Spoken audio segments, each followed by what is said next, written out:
I'd like to call the City Council meeting to order. Please rise for the Pledge of Allegiance. I pledge allegiance to the flag of the United States of America and to the republic for which it stands, one nation, under God, indivisible, with liberty and justice for all.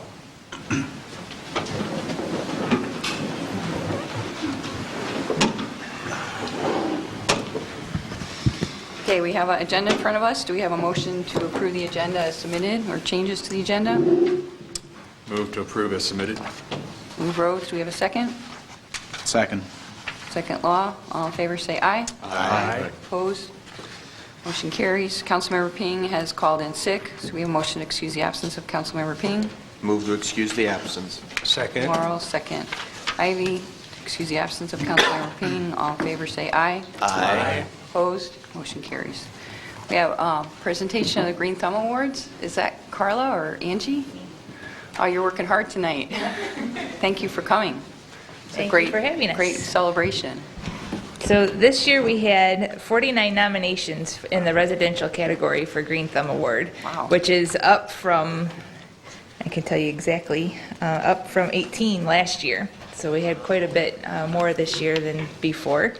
So we have 8 different categories that people are winning awards in. The first is for Best Vegetable Garden, and accepting that award will be Linda, Mark, and Philip Smith. You want to come up and accept your award?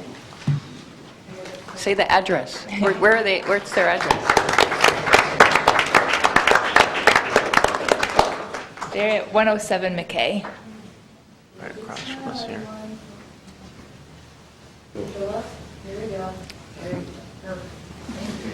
Congratulations. For the Yard Art Award, Marla Limelin at 599 Rosemont. Oh, that is lovely.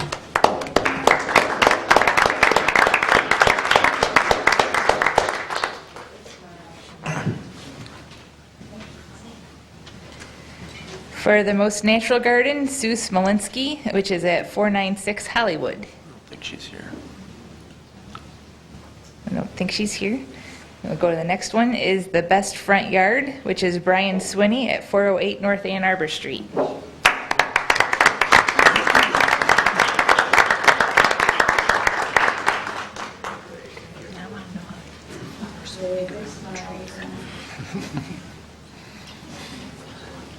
There's Pomolsky right there. The next is for Breathtaking Backyard, which goes to Michael Godek from 696 Bannock Court.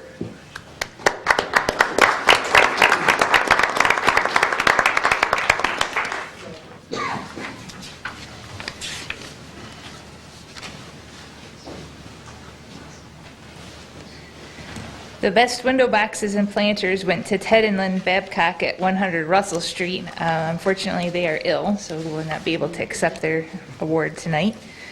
The Inspiration Award goes to Matthew and Rebecca Schneider at 107 West Henry.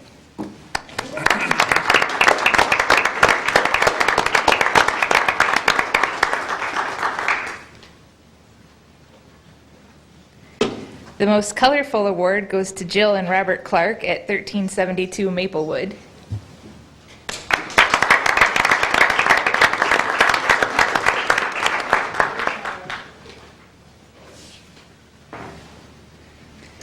For the commercial category, we had 6 nominations, up from 2 last year. For Community Housing Award goes to Brecken Village, which is being accepted by Becky Piskowski.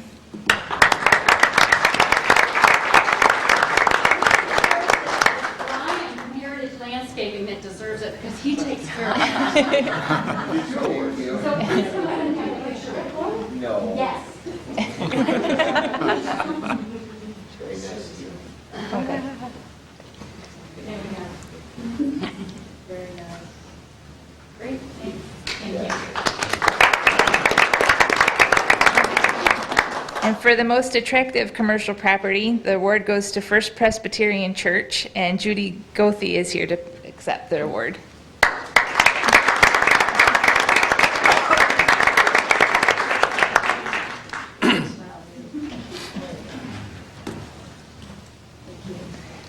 And I've also been informed that Sue Smolinski is here, who received the Most Natural Garden Award at 496 Hollywood.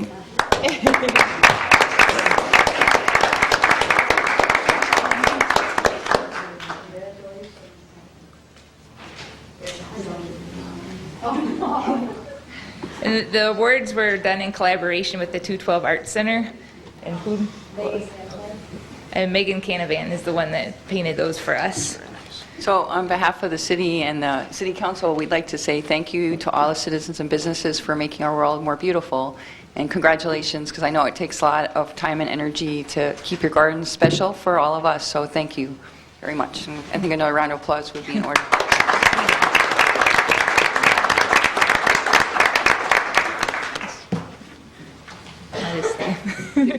What? I am the next thing, right? Yeah, I thought you were just going to go, so that's why I interrupted. I apologize, but That's all right. I didn't know if you'd do that, so. So the next thing is you all should have a copy of the 2010 annual report for the Parks Commission. And, obviously we have the Green Thumb Award. This year our participation rate was much higher than last year, so we see that as a very big bonus for the Parks Commission in terms of what we're promoting and getting community participation to make Saline a better place. Another thing that, a couple other things that we did for the past year was the 5-year master plan, working with Carlisle Wortman, making sure that what gets into the recreation area of it aligned with what the Parks Commission's goals were for both the current fiscal year and for the next 5 years and beyond. We had the various meetings where we invited citizens to come in to talk about the different parks in their area, to see recommendations that they had for improvements that they'd like to see in the parks that they lived closest to or used the most. Most of those recommendations did get added to the master plan, and we hope to continue to promote those and work towards reaching those goals. We're also working on promotion of city parks. We're creating a parks brochure that can be picked up that would illustrate the different parks information, kind of have a little blurb about each park, about what facilities are available there, the different recreation options that each park presents. And we also, in this past fiscal year, revised the bylaws. We had realized that they weren't quite current with the way that we were running the meetings, so we'd spent a couple of our meetings going through them, making sure that they actually projected what we felt the meetings were as we went through them and what the role of the Parks Commission was. So those are the main things that we worked on in the last year and hope to keep on doing great things as a Parks Commission for the next fiscal year. Great, thanks. Does any council members have any questions? Mr. Rhodes? Not a question, but just a comment. I think there are a couple more Parks Commissioners Yes. here that maybe could get introduced, and if they wanted to say something. And the other two commissioners that are here are Nancy Rogers and Chris Loftus. They were the main people that worked on the Green Thumb Award, taking all the pictures to help us vote and going around and putting the signs in the yards and talking to the people that were nominated. So they did quite a bit of work for us for that this year. And I'd also like to compliment Councilmember Pat Ivy, who I know put some time into the parks. Thank you, Dave. You're welcome. You should, are you going to put the pictures of the gardens and the people on the website? Yes, and I would like to get a group photo of all of our board members right outside the lobby. Okay. Chris, did you have a comment? What the what? Oh, yeah. All the pictures are on Flickr. Oh, great. So Okay. if you'd want to connect. We can put that Flickr on the website. A link would be great. I had one quick question about the promotion. You talked about the videos in your report. Are we going to put that like a podcast thing? Are we going to do that about on the website too? Yeah, we were That going to do promotional video by videos for park? each park to put on the website. We were working with Steven Stump? yeah, Yeah, from great. the school. And it's like he got so busy that it kind of got on the back burner. So it's still on our plans to do. So each of the commissioners has different parks that we kind of take care of. Great. So we'd be the ones kind of helping them put together for each park. Okay, great. Well, thank you. Thanks very much, Angie, for your leadership too. So, no further questions. We'll move on to the citizen comments. Under the Open Meetings Act, any citizen may come forward at this time, make comment or question on items that appear on this agenda. Comments will be limited to 3 minutes per person. The citizen comment period will be limited to a total of 45 minutes. Anyone who would like to speak is requested but not required to state his or her name and address for the record. Is there anyone that'd like to speak?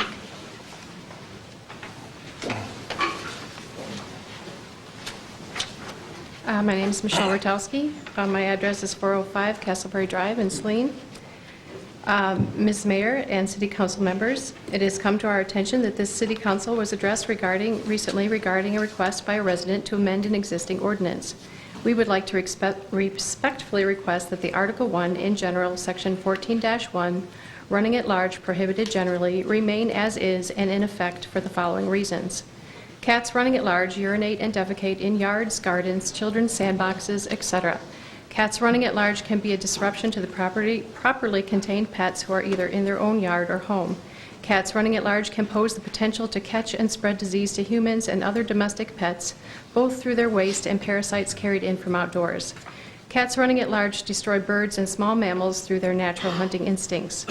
We have lived within the city of Saline for 22 years. While we know that the issue of indoor versus outdoor cats has been a debated topic for years, the problem has recently hit home for us.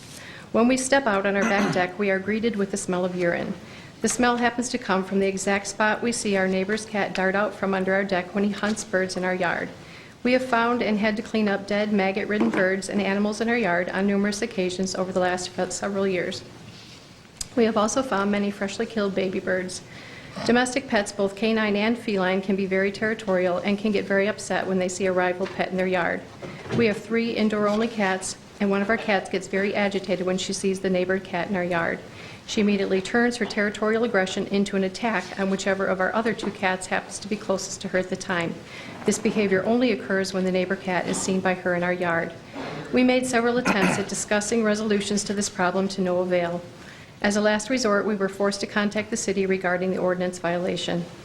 People who choose to allow their cats to run at large do have other options. Cats can be put in harnesses and tied on a tether in their own yard. It is, of course, not recommended that they be left unattended due to potential harm. Recent calls to Invisible Fence indicated success with cats being confined to their own yards via their system. 7 years ago, we found a stray cat in Saline, and after we were unable to locate her previous owner, successfully converted her into an indoor-only cat. If an owner wants to convert a cat to indoor-only, it is possible with changed behavior and time commitment. Of course, the owner has to want to make this for the effort to happen. The ordinance that Saline currently has in effect is complaint-driven. Therefore, the burden of proof of the cat at large falls on the complainant through pictures and sworn dates. The city is the one who issues the citation after first sending out a warning and does not have an added burden of patrolling for offenders of the ordinance. It seems like showing common courtesy to your neighbors, being a responsible pet owner, and having healthy respect for following the established city ordinances would lead a person into paying their fine and abiding by the law, not into possibly wasting time, possible court fees, and attempting to change a rule because that person does not want to abide by it. Thank you for all your time and consideration regarding this issue. Michelle and Chris Rotowski.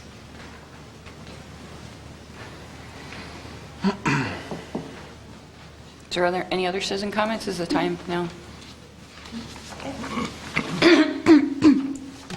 My name is Carol Ackerloff. I live at 2229 Needham Road in Ann Arbor, Michigan, and I'm here representing as director the Bird Center of Washtenaw County.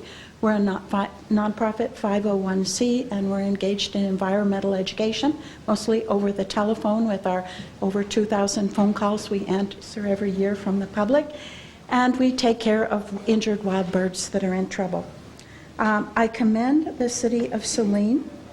I have held both state and federal permits for wildlife rehabilitation since 1984.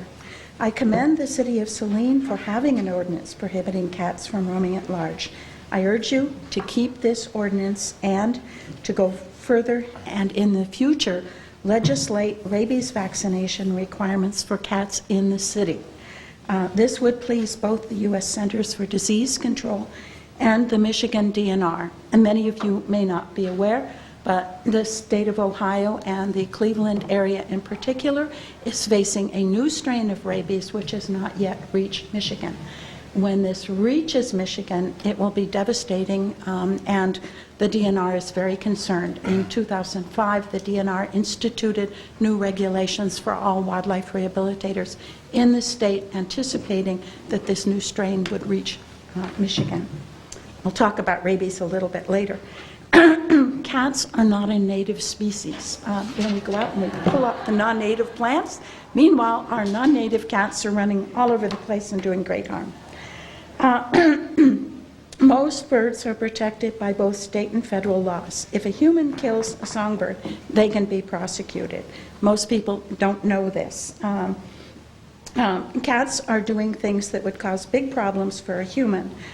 For example, nest disturbance is a $1,000 fine and an additional $250 for each egg or nestling. Nobody knows this. We tell this to people over the phone when they inform us that they absolutely have to take a nest down, and we say, you better have a good reason and get permission from Fish and Wildlife before you do it. We're not the police, but we do, in some cases, have to call in Fish and Wildlife and let them handle it. Birds' populations are in decline. Everybody agrees on this, and birds face many challenges. Almost all of them are human-caused. We can help by keeping our cats under control and doing things like putting decals on the outside of our windows to keep bird strikes from happening. Scientists estimate that cats kill hundreds of millions of birds each year.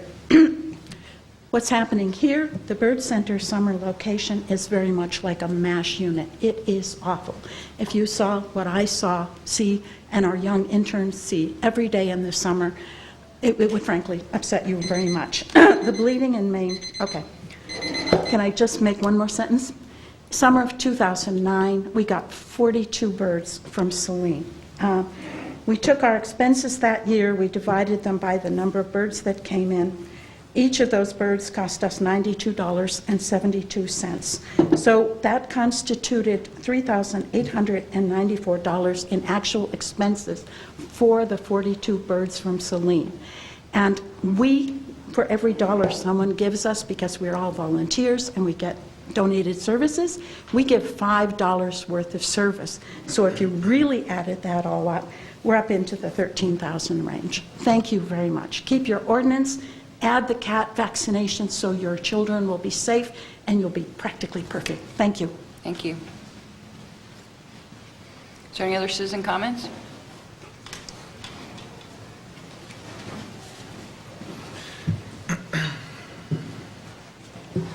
Hello, I'm Mary Alice Smith. I'm with the Saline Area Chamber of Commerce. There are 3 items on tonight's City Council agenda that on behalf of the Chamber, we would like to add the Chamber's comments to.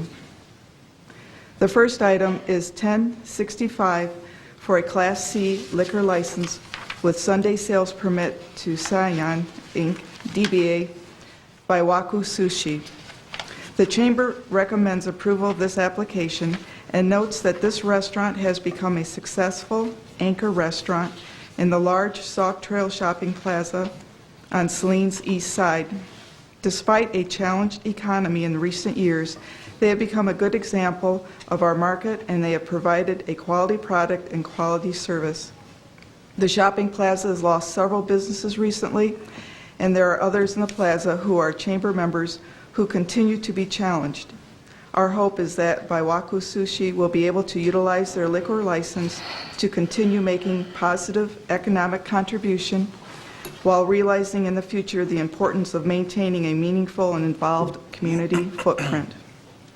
The second and third points from the Chamber this evening are our heartfelt congratulations to the First Presbyterian Church for their Green Thumb Award in the Most Attractive Property Business Division, and to Brecken Village for their Green Thumb Award in the Community Housing Award Division.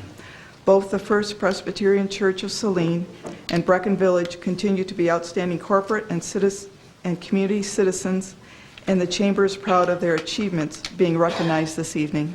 Thank you. Thank you. Are there any further citizen comments? If not, we'll move on to the consent agenda. The following consent agenda will normally be adopted without discussion. However, at the request of any citizen or council member, any item may be removed from the consent agenda for council discussion. Move to approve as submitted. Move roads. Do we have a second? Second. Second Morrow. All in favor, say aye. Aye. Opposed? Motion carries.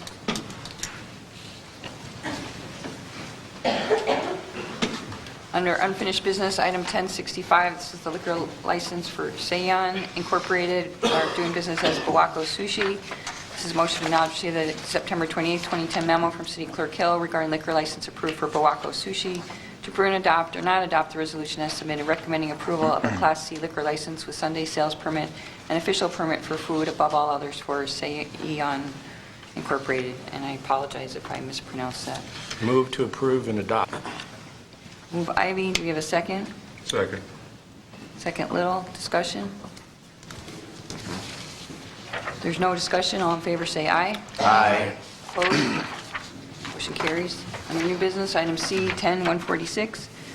This is the City of Saline Industrial Development District Number 6, 200 North Ann Arbor Street. This is a motion to acknowledge receipt of the September 28, 2010 memo from Finance Director Burgoyne regarding public hearing to establish City of Saline Industrial Development District Number 6 to set a public hearing for Monday, October 18, 2010 at 7:30 p.m. to consider the establishment of a new industrial development district for the property associated with 200 North Ann Arbor Street.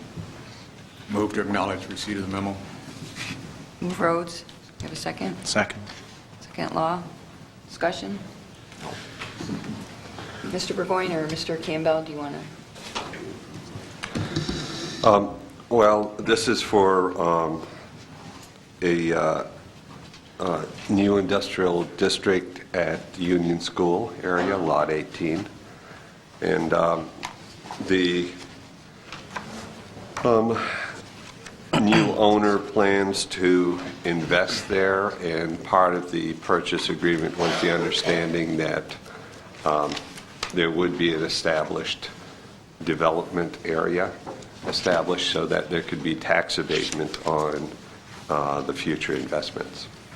So we're establishing this over the entire Lot 18, even though at some point we will have the proper legal language that will exclude a sidewalk on the north side near Henny Field that the school is actually keeping.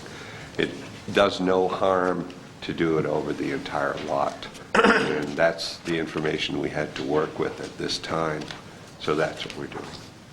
Any questions or comments from council? If not, all in favor of the motion to set the public hearing, say aye. Aye. Opposed? Motion carries. And we're under discussion items, the commission committee reports for council members. Do you have any, Commissioner? Mr. Rhodes?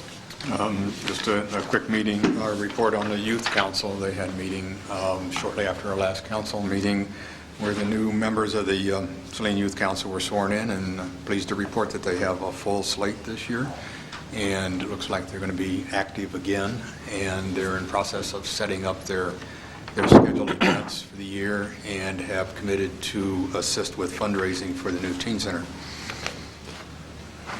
Okay, Mr. Little. Well, the Recreation Department's doing something that can only happen once every 100 years. On 10/10/10, they're going to open the doors at 10:10, and you can come into the rec center and use it free that day. You can also have the opportunity for a 10% off any merchandise, 10% off any select programs that you might want to be involved in, and there'll be 10 door prizes. This is a great opportunity for people who are either, well, even current members, but also past members and people who have not had any membership. It's a great opportunity to come in, see the facilities, talk to the people who put things together and how it goes, and and besides, it's a bargain. So if you can be there, it's just 10 steps off the parking lot, right? I like the free 10-minute massages for all those leaf rakers out Oh, yeah, there. I forgot the massage. Oh, that's on my list, I think. Okay. Thanks, Mr. Little. Are there any other commissioner committee reports? Mr. Little. The Saline Area Fire Department Board, Executive Board is, well, that's not the title anymore, but is in the process of working with the firefighters who wish to explore the possibility of starting a union. And the board itself has retained a labor law attorney specialist, and today we had a conference call with the respective union and their attorney, and our attorney, the fire board's attorney, and the person from the state who controls the actual determinations and counts the votes for people who want to, whether they want to or don't want to join a union. And so that is going ahead. We've done, we're facilitating that so that the firefighters have an opportunity to really examine what's in their best interest and make some good decisions. So the actual vote will start on October 19th. They'll have until November 4th to get their votes in to the state, and I assume on about the 5th, or maybe even the 4th, we'll hear from the state and advise us what the status is. Any questions for Mr. Little? Thank you for that report. Are there any other reports or announcements? Mr. Rhodes? Sorry, again.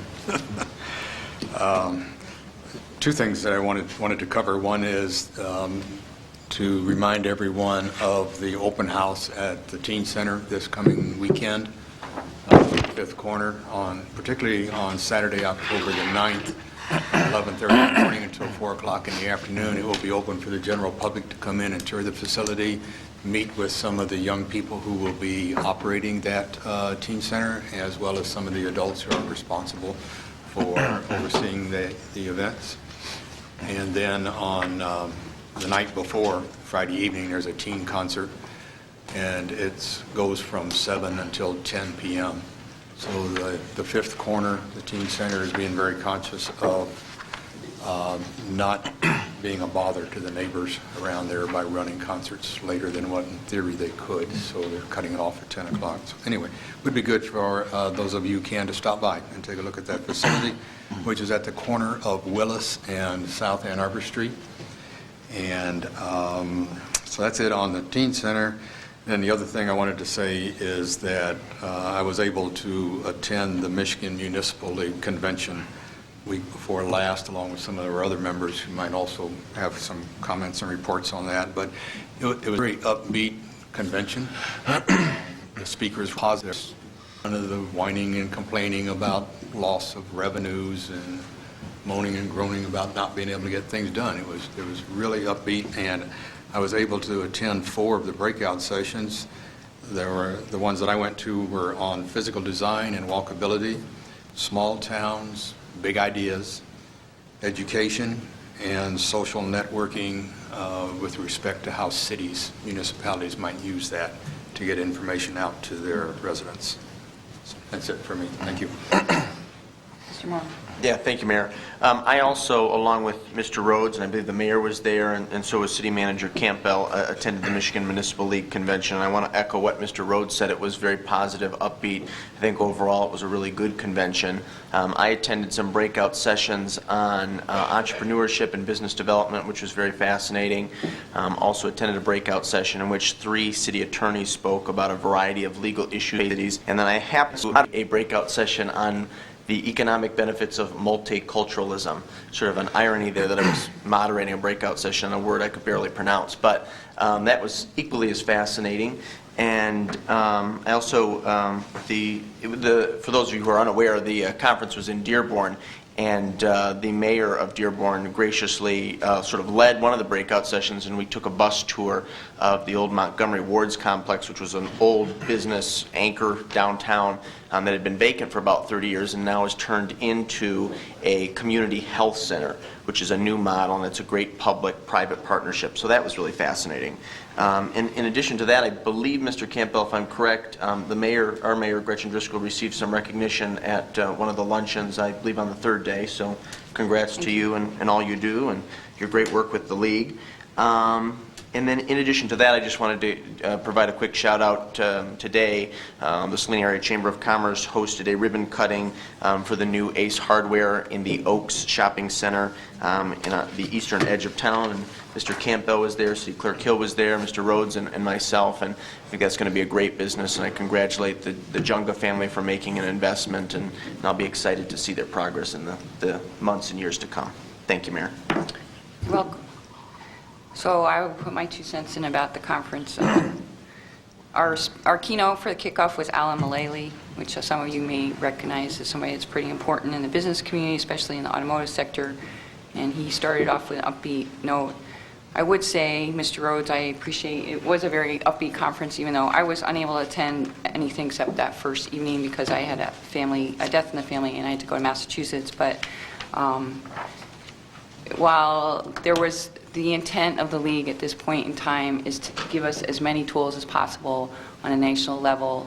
So we have people coming in from all over the country trying to give us best practices because we do have a crisis in Lansing, and we will continue to have, I believe, in the future, difficulties with revenue sharing and our revenue in the local level unless we change some policies. And I actually was on a board, at the Michigan Chamber Foundation Future Forum, which it's actually the State of Michigan Chamber of Commerce has an annual conference where people come from all over the state, and they asked me, which is a great honor, to be one of the mayors, along with the mayor of Grand Haven and the mayor of Flint, to talk about the future of cities. And I know I've sort of lectured here a little bit, and about our, what I call a perfect storm, which is Proposal A and Headley and the issues with revenue sharing. And this is a really serious problem, and we will have cities go bankrupt in the next couple of years. Saline is pretty fortunate.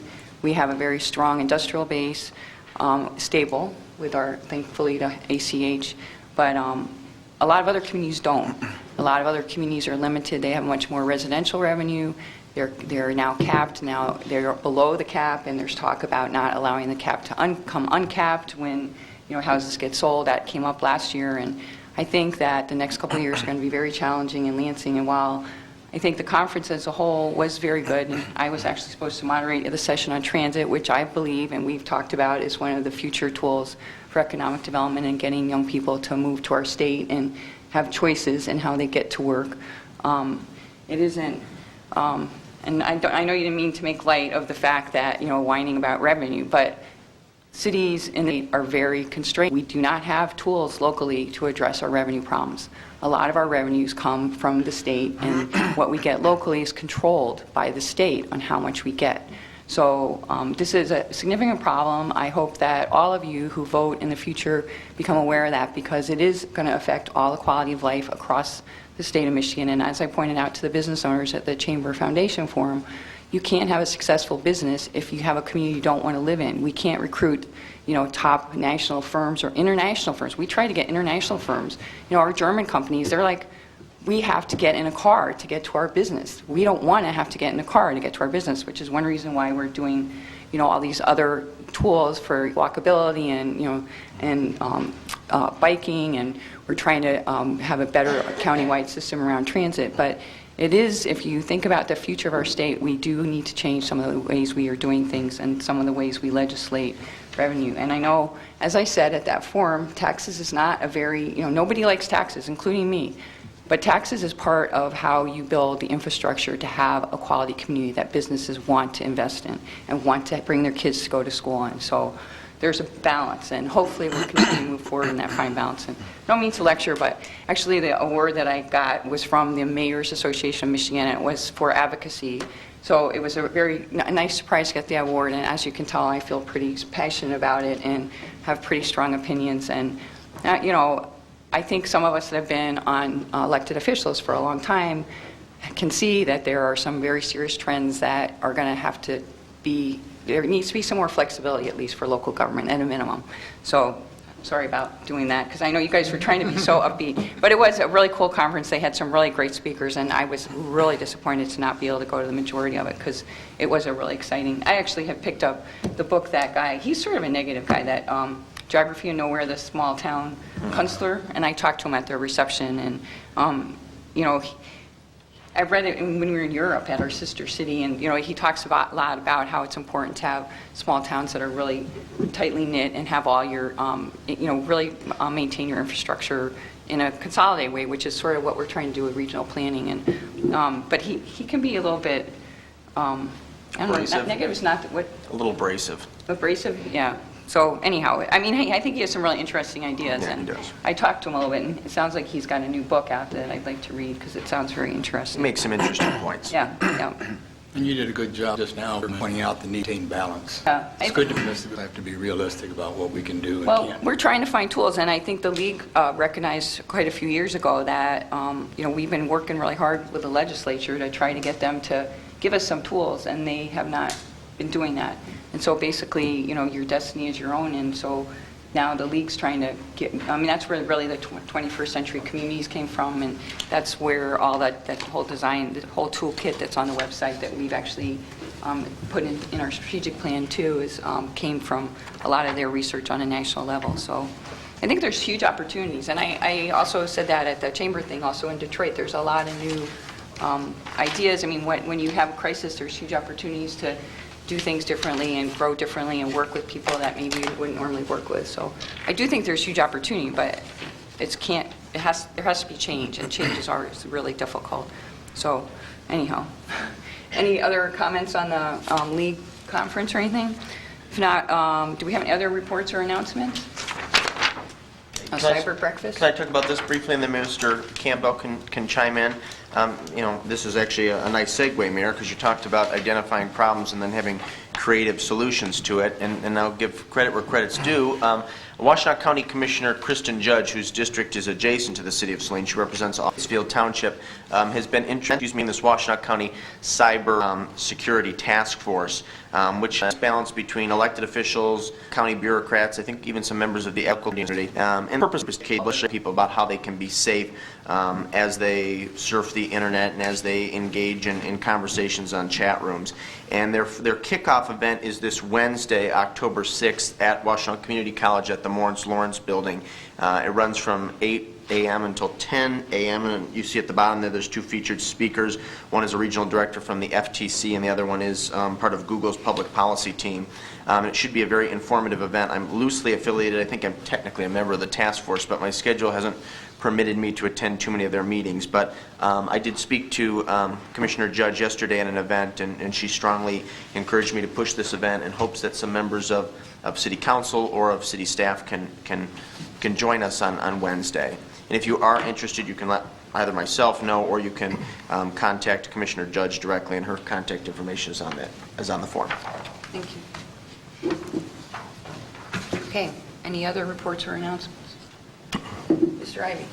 Thank you, Mayor. I wanted to urge all those registered voters who in the last few days probably have received in their mailboxes the Cobalt Community Survey, which the city has engaged Cobalt to do. I think it was 2 years ago we did a survey. This is a great opportunity for elected officials and city staff and management to learn how you feel about services, an opportunity for you to evaluate the city and its performance and share your views on such things as taxes and what you think we're spending not enough money on and what you think we should be spending more money on. So don't, if you're like me, you tend to put these sort of things at the bottom of the stack, and then at the end of the month, there it is after you've paid your newspaper bill or whatever.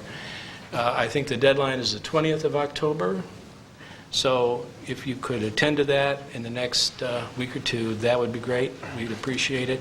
It's very helpful in planning and helping us that sit up here and those that work for the city make these important decisions. Thank you. Thanks a lot, Mr. Ivey. That's a great segue into the update of our strategic plan, which is what we develop our strategic plan off those survey documents. So, Mr. Campbell, if you want to discuss that. Thank you, Madam Mayor. We'll try and go through this fairly quickly for you all, but obviously wanted to give the City Council an update as well as the folks here in the audience as well as at home. The annual little bit of history, every year City Council adopts a set of goals and objectives, and these are what I'm going to review is those goals and objectives and where staff is. The first one is a vibrant downtown. Is the goal objective Enhance downtown music activities by maintaining consistent schedule and additional promotion. An update, this past summer, City Council increased the marketing budget for fiscal year 2011, which was this past season, which would have been the summer of 2010, which resulted in additional promotional efforts, resulted in an average attendance of 300 plus per performance, up from an average of approximately 180 in 2009. Also, worth noting, we partnered with the Parks and Recreation Department for one of their movies in the Parks program. Unfortunately, we had inclement weather, but we did salvage it, moved it into Union School Gymnasium. But there was a lot of people there for both those events, so that was well received. Increased non-motorized traffic, including pedestrian, biking by assessing grants for infrastructure, informing the citizenry about utilizing these modes of travel. Specifically downtown, no change. We did last year do a walking audit, and for the most part, overall, good results, but certainly can always improve. But just as a note, we did do some other, as far as the non-motorized in other parts of the community, that I wanted to note. There was no other spot specific to note that, so there are some non-motorized projects underway or completed outside of the downtown. Willis Road, for example, Willis Road project included new bicycle lanes, 3 new crosswalks, funded in part by Federal Surface Transportation Program urban grant dollars via Michigan Department of Transportation. A new signalized crosswalk on Woodland Drive near Woodland Meadows and Heritage Elementary School's campus. That was funded by federal local safety grant funds. Installed painted bicycle lanes on Woodland Drive, funded by Building Healthy Communities grant funds, and developed and adopted a complete streets ordinance and partial design of non-motorized pathway. The proposed non-motorized pathway from Maple to North Harris Street, partnership between the city and the Saline District Library. And that was funded by a state complete streets grant. Next objective, establish a new winter event. Work with the Saline Downtown Merchant Association, the Business Development Association, and the Saline Chamber of Commerce and others. Winterfest scheduled. The first, hopefully annual Winterfest is scheduled for January 29, 2011 for downtown Saline. Also worth noting is working on the funding for a new portable ice skating rink is proposed. Currently have secured funding through the city EDC, Saline Rotary Club, and we're seeking CARES funding for the balance. Support business retention and attraction efforts by establishing an incubator and reviewing best practices of other communities. City staff has conducted research regarding the establishing of a new business incubator in downtown Saline. Staff has worked with Ann Arbor Spark to discuss how they operate their incubators located in downtown settings, such as Spark Central in Ann Arbor and Spark East in Ypsilanti. There are some vacant buildings in downtown Saline, but currently new businesses have begun to occupy some of the vacant space in downtown Saline. Note, city staff has established multiple locations of industrial commercial type incubators by acting as a facilitator to match entrepreneurs with available space in current industrial business parks. And what I mean by that is that there's current vacant space in our industrial and business parks, and we have worked with a handful of owners that have offered up, when we do have interest from entrepreneurs, that they would give below market rate space, as well as some mentoring type of thing if someone's trying to start a business and they've never done that before. We have forwarded on some folks some interest, but we're not aware that they've consummated a deal. So, but at least we have had some interest and we passed it along. But they haven't. Those folks that have the available space, for whatever reason, haven't been able to make a deal at this point. But we are still working on that. Financial stability is the next goal. Maintain the current tax rate to provide citizen and business affordability. City Council voted unanimously to maintain the current millage rate of 14.09 mils general operating and 1.44, I believe actually is 1.49 mils solid waste. Again, it's still the 15.53 that we've had for the last few years. Restaffing at the rec center for the building maintenance position by contracting out HVAC and cardiovascular equipment maintenance.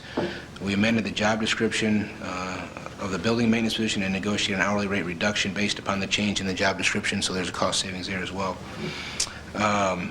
Increase industrial commercial properties investment to offset residential cost of services. As the next objective, currently 9 industrial commercial businesses, are investing in their businesses or they are locating in Saline. Jack Products, Sure-Trier, Quantum Signal, Ace Hardware, Sun Engineering, Saline Electronics, Associated Spring, Flat Out Flatbread, and Mangiamo's. And I think I forgot to add Spotted Dog Winery, as they're expanding out to the commercial side. They will still maintain their store downtown, which is great, one of our anchors. But they've purchased the former Stucci's building and in the industrial park, and they will be making their wine there once they get all their approvals from the state. So we're excited about that. Identify and maximize, also on that same objective, city staff partners with the Michigan Economic Development Corporation, or MEDC, and Spark to conduct retention visits of current industrial commercial businesses residing in Saline. Next objective, identify and maximize grant opportunities provided success does not require the city to increase staffing long-term. City staff is currently working on the Mill Pond Park Waterfront Development Project that is funded by a combination of Clean Michigan Initiative grant dollars of $75,000 and city general fund dollars and in-kind contributions of approximately $30,000 for a total project of $105,000. City staff has applied for CARES grant funding for 4 projects, a portion of the portable ice rink that I mentioned, a portion of the non-motorized pathway between Maple and North Harris, the partnership between Saline District Library and the city that I mentioned earlier, new playground equipment at Teff Park, and a portion of a proposed dog park addition at Mill Pond Park. Community spirit. Improve volunteerism and community involvement by building passion, interest, and a desire to help the community. Of course, the Green Thumb Award program, as we saw here tonight, has tripled nominations in 2010. City staff added the Volunteer Spotlight article in the FYI newsletter. Police Department has increased the number of reserve officers from 8 to 10, and also utilized the reserve officers to staff more community events than in the past. Recognize volunteers through a variety of efforts that will help promote involvement. The City of Saline recognized the community volunteers at the 2010 Summerfest event this past summer. Communication is the next goal. Develop promotional video to increase marketing and awareness of Saline opportunities. The CGI promotional videos, they were completed and placed on the City of Saline's websites during the winter of 2010. So those are on the those can be accessed on the homepage. Utilize websites as a primary marketing tool and encourage businesses to access its unique business-oriented features. The bsaline.org website, we send out weekly emails. We have 943 addresses that we send those out to. Facebook, we have 1,350 fans. And Twitter, we have 50 followers. The Parks and Recreation Department, we also send out a weekly e-newsletter. We have 989 addresses that we send out. We have 1,030 fans on Facebook and 112 followers on Twitter. And then also we have new as of, I think it was May or June of this year, we have streaming video of Saline City Council meetings at our city website as well. So if for some reason you don't have cable, for instance, you want to watch them, you can watch them on the website. Ensure positive media releases through proactive staff and/or contractual measures. City staff are utilizing Nixle, Foursquare, and weekly emails, newsletters, and FY quarterly newsletter thus far to get that message out. Maintain lobbying relationships with the Michigan Municipal League and the National League of Cities, that's ongoing. Provide information assistance to citizens and businesses is ongoing as well. The next goal, a green city. Ensure that Saline is a model for environmental efforts. City staff working with waste management to provide recycling boxes for the events, educational articles and information in FY newsletter. City staff work with the state of Michigan to conduct an energy audit of city facilities middle of last year. Empower, and we're still working on sorting out some possible projects we can do to help some of our facilities be more energy efficient. Empower the Environmental Commission and encourage citizens to follow a variety of green and conservation initiatives. Environmental Commission conducted a sustainable office survey of all City of Saline departments with recommendations. That will be coming back, I believe, targeted for next council meeting, I think, to bring that to you all. Marked a number of, the Environmental Commission also marked a number of stormwater drains this summer to help educate people not to dump anything down the storm drains. Quality of life is the next goal. Promote a healthy community by providing information on quality choices. Started a second weekly farmers market in partnership with the Saline District Library, and there's a new orienteering course that has been built at Curtis Park by an Eagle Scout, so that's up and running if somebody wants to utilize that. Implement the City Linear Trail Master Plan as funding becomes available. As I mentioned earlier, the City of Saline and the Saline District Library are currently working on a joint effort to construct a non-motorized pathway from Maple to North Harris Street. When this pathway link is completed, it will connect with North Ann Arbor Street via Depot Trail all the way to Textile Road at Woodland Drive. And as we've also talked about, Pittsfield Township is also currently working on a pathway, non-motorized path that will come down Lore to Textile that will connect in actually at Woodland at Teff Park. So you could essentially go from Ellsworth and beyond all the way to North Ann Arbor Street in Saline at some point in the near future, hopefully. Further develop and formalize an arts and culture program through coordination of community resources. Arts and Culture Committee is working on a public art/furniture project for downtown Saline. They're also working on an artist database that will keep track of Saline area artists and artist venues to be used. Access additional funding options for park improvements. Again, cities applied for CARES funding.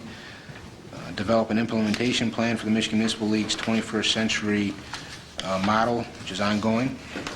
I would also add to that essentially there's 8 physical design and walkability, green initiatives, cultural economic development, entrepreneurship, multiculturalism, messaging and technology, transit and education.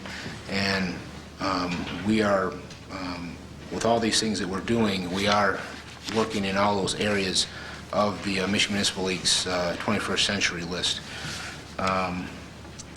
Infrastructure is the next goal. Evaluate and update capital improvement plan. Identify funding options and execute projects. City staff are working on street repair reconstruction plan and funding options with the hopes of shooting for maybe the second meeting in November for a work session to work with City Council on coming up with a new plan for the next 5 to 10 years for street repair replacement and funding mechanisms. And we're also working on this capital improvement plan to present to City Council during our work session budgets this winter. Promote and implement the Trails Program. City of Saline, and again, mention about the partnership between the City of Saline and the Saline District Library, non-motorized pathway. And then the last goal, economic development. Enhance the relationship with Toyota facility by increasing the quality and quantity of community leadership endeavors. We're still working on that, so there's no change, nothing to report there. Enhance council-chamber relationship by working with chamber officials and conducting a joint board meeting. Talked with Larry Osterling, executive director from the chamber, and we're going to be working on trying to schedule a date for that upcoming meeting between the city council and the chamber board. Explore opportunities to expand the German-owned industry through attraction and expansion efforts, as the mayor alluded to earlier, of trying to attract international companies. That's still no change at this point. Grow industrial commercial base by identifying key businesses for long-term success. Again, I cite the current 9 industrial commercial businesses that I mentioned earlier and their expansion projects. Provide solid business guidance to assist companies in accessing business expansion programs and opportunities. City representatives attended 2 Michigan Economic Growth Authority board meetings to support local businesses in Lansing for the request for tax credits. One was Jack Products, and the other one was Quantum Signal. And then other ongoing efforts such as applying for Public Act 198 tax abatements, relocation expansion projects, and the like. Happy to answer any questions. We also are going to be doing a reception for the business parks. Yes. Schedule that for the fall, so. Say that again, Mayor, I'm sorry. The Economic Development Corporation, about, I don't know what, 5 years ago, we had a business park reception where we invite industry leaders in the area to talk about how things are going, what they're, if they have any constraints that that we can address. So we're moving forward to reschedule one of those again? Mm-hmm. Oh, good. We talked about the last EDC meeting, we just haven't set a date, so I think that we've been working on other things like the audit, which should be coming up pretty soon, so. Any questions for Mr. Campbell? Thank you for that report. And Chapter 14 of the ordinance under animals, Section 14-1. I know, Mr. Campbell, you had a meeting today with staff, and you had some recommendations or discussion points, or? Sure. Thank you, Madam Mayor. As the mayor pointed out, we did have, as a result of Mr. and Mrs. Caprisi at the last meeting had requested that the City Council consider repealing the current ordinance, the running at large prohibited generally. And we actually, staff, we met today with City Attorney Grossman, Police Chief Button, City Engineer, Zoning Administrator Gary Roble, Building Inspector and Code Enforcement Officer Tillman Taylor, and myself. And we talked about these things. Also, just as a couple notes, did receive the letter from Mr. and Mrs. Rutowski, thank you very much, and that essentially the letter we received, she had read in her statement for the most part. We also, Mrs. Akerlof, I hope I pronounced that right, Carol, she contacted me from the Bird Center of Washtenaw County Incorporated. She contacted me late Friday afternoon and requested that she could send some information to us, absolutely, and certainly she could, and she did. So we have some information from an ordinance in Ann Arbor to which, and I'll address that in a second, to some health concerns. She mentioned the rabies, and one of these I'm not going to pronounce properly, but I'm going to do my best. We had a paper that an intern did on free-roaming felines and songbirds, an examination of cat predation in a suburban setting using data from a songbird rehabilitation center. Some other, again, medical, leptospirosis, I'm sorry if I really slaughtered that, but that has a potential health concern with the documents or the attachments that was sent over. And then public veterinary medicine, public health, rabies surveillance in the United States during 2009. I have not read all of them yet, but in any case, a couple things wanted to point out. We also did a survey this morning, staff did, of a number of communities, and I'll go down the ones that do not have a cat at-large ordinance like we're discussing, that do not have one: Ann Arbor, Chelsea, Dexter, Manchester, Lodi Township, Milan. We left a message for Pittsfield but did not receive a call back yet. Saline Township left a message, did not receive a call back yet. Tecumseh does not. Ypsilanti does not. Ypsilanti Township does not. York Township, we left a message and have not heard back from yet. Two communities that we did find that do have them, Frankenmuth, which is up by the Saginaw area, and Wayne, which is a downriver community.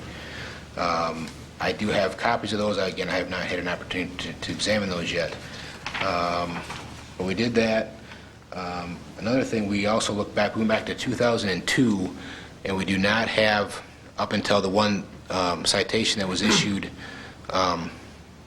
this summer, we do not have any record of any citation for this violation.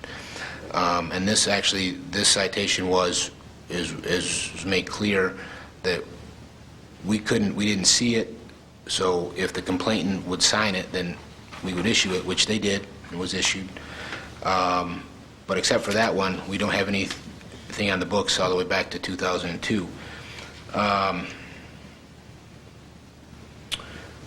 One of the items was, one of the statements made was potentially enforce it as a, based on complaint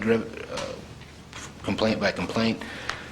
One of the concerns there is potential perception or actual selective enforcement. We certainly don't want to get into selective enforcement. And the other thing that we also talked about is we do not, the city does not have the resources, we believe, to enforce this ordinance. We don't have, in order to, I mean, it gets down to one person's word against the other for us to determine if, for instance, in this particular case, the cat, well, does this cat, are we going to sit and wait and see if this cat goes back to this house? Or, there's certain things that to actually witness it and see it. So that is our concern. We don't believe we have the resources to adequately enforce the ordinance as it is written.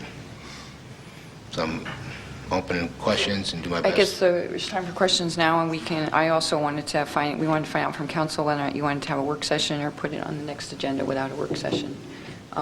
If you do want a work session, I would not be able to do a work session at the next meeting because I have made a prior commitment to a Cub Scout troop that is planning on, they have doing their citizenship badge, and then they're going to do the pledge after we meet beforehand. So I would not be available for a work session until the November meeting. But I guess, first of all, does anybody have any questions for City Manager Campbell at this time? I know that there's some information that we don't have at this point. Mr. Ivey. Thank you, Mayor.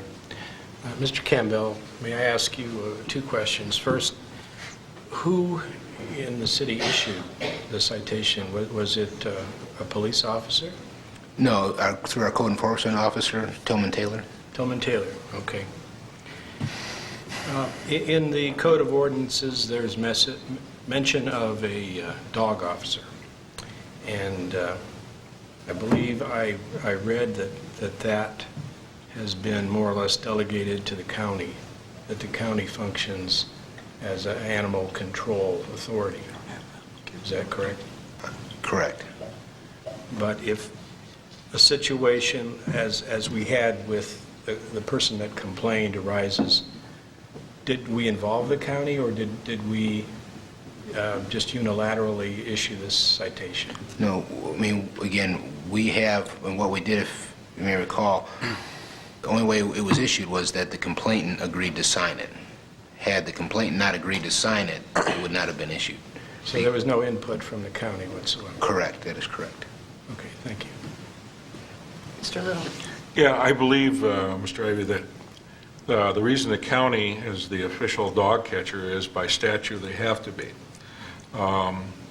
Much of that statute involves what's called dog and sheep or dog and chickens, where wild dogs or even domestic dogs come up and attack a farmer's flock. And by state law, the county has to reimburse the farmer for any losses as a result of this attack, and then they have to deal with the dog. It's dogs.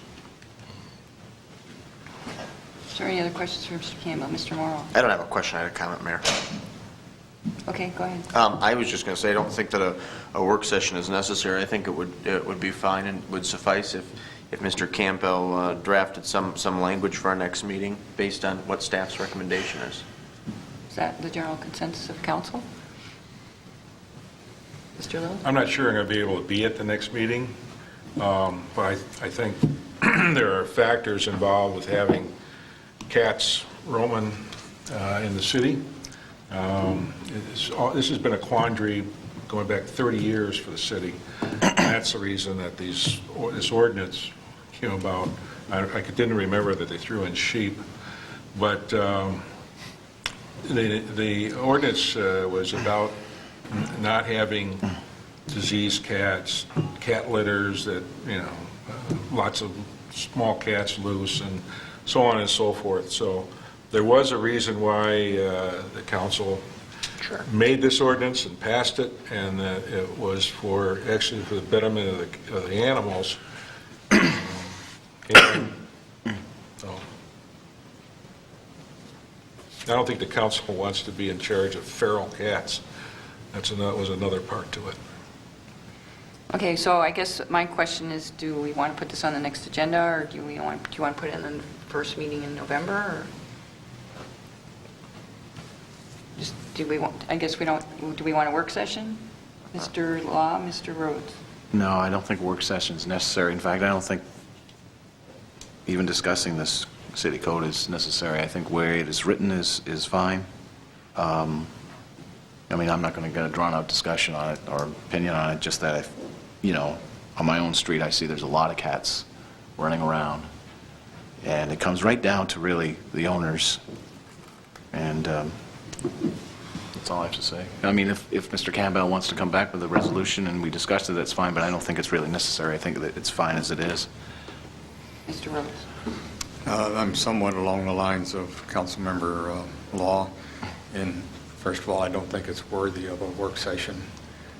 Secondly, I think that most, this is just an opinion, of course, I don't have anything to back it up, but I would suspect that most cat owners are not even aware of this ordinance, and how they control their cats or not is irrelevant to what our city ordinance addresses in this particular point.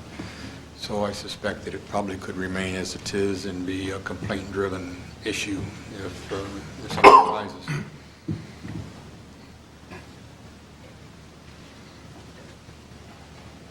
Okay, well, why don't you put together a report and bring it back to council? All right, very good. Thank you. Thanks.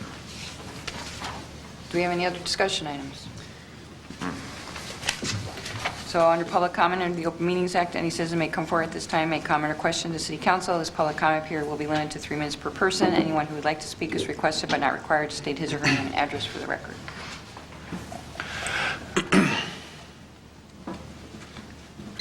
This is time for public comment.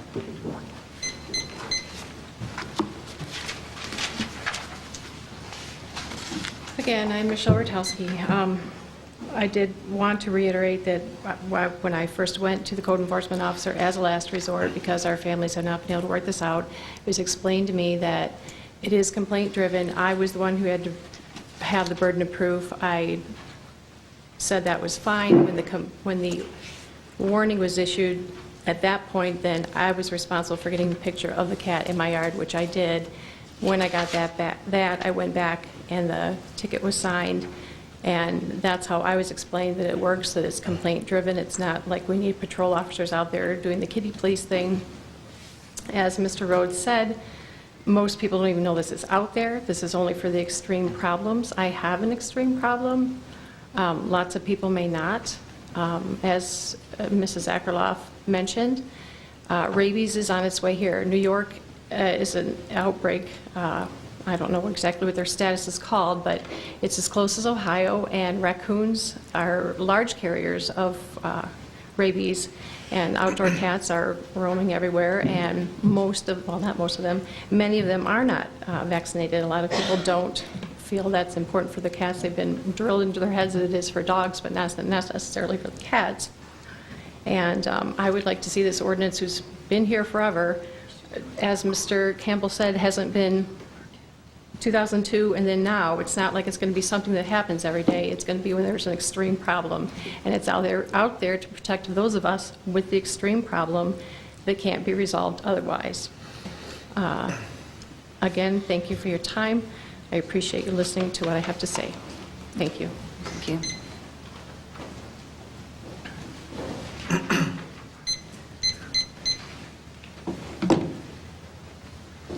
Yeah, my name is Tony Caparisi. My wife and I, Sonia Caparisi, live next door to the Rotowskis, and we filed the complaint a couple of weeks ago here to City Council, or requested that the council consider repealing the ordinance.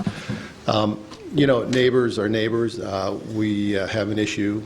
It's kind of pointing fingers at each other. I think our neighbors bring a lot of the problems on themselves by the excessive bird feeding that goes on in their backyard year-round. I demonstrated with pictures to council the abundance and the diversity of wildlife that ends up in our backyard. Many predatory type creatures. We've had veterinarian bills for our cats, for our dogs, because of wild animals in our backyard. the threat of Lyme disease from deer ticks, all because of the abundance of food that's placed out daily, year-round. It attracts not only our cat, but every other wild animal in Saline Township, our property's right on the border.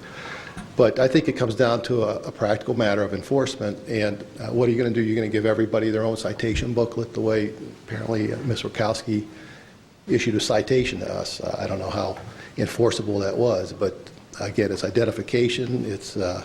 There's cats all over the community because a law's been on, or an ordinance been on the books for a number of years. You know, this is primarily a farm community.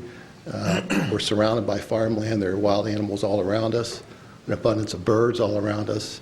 And again, from a practical standpoint, if you're going to enforce it on one party, then hopefully you're going to be prepared to send a cat patrol out and issue citations for probably some or many of you might even have cats that end up running out the door once in a while. So with that, again, from a practical standpoint, and the ability, all the time and energy that's burned up trying to get through these types of issues, I'd ask your consideration to follow council or to follow the staff's recommendation to remove cats from the ordinance that very clearly was written for farm animals. Thank you. Thank you. Is there any other citizen comment? Dean Gearbach, 601 South Ann Arbor Street. This issue had come up probably about 10 years ago, and a similar type of thing was the nuisance. It's more of a nuisance issue, just like dogs barking, just like any other nuisance that we have in the city. Enforcement is going to be an issue, but the thing is, what do we enforce and what don't we enforce? I don't appreciate having someone's cat in my backyard or finding it in my garage or up underneath my hood. I've seen my sister-in-law's had a cat been killed because it decided to find it as the warmest place. That's not what we want intended here. We want to make sure that cats are taken care of, but we don't need to be taking care of our neighbors' other responsibilities. We try to work as a community together on this, but I do see this as a problem. I don't appreciate having to take care of someone else's animal or that animal's mess in my front yard or backyard. Thank you. Thank you. Is there any other further public comment? If not, there's any other business coming before the Saline City Council? Our next meeting is October 18th at 7:30, and we have a motion to adjourn at 8:42. Move to adjourn. Morrow, do we have a second? Support. Rhodes. All in favor, say aye. Aye. Aye. Opposed? Motion carried.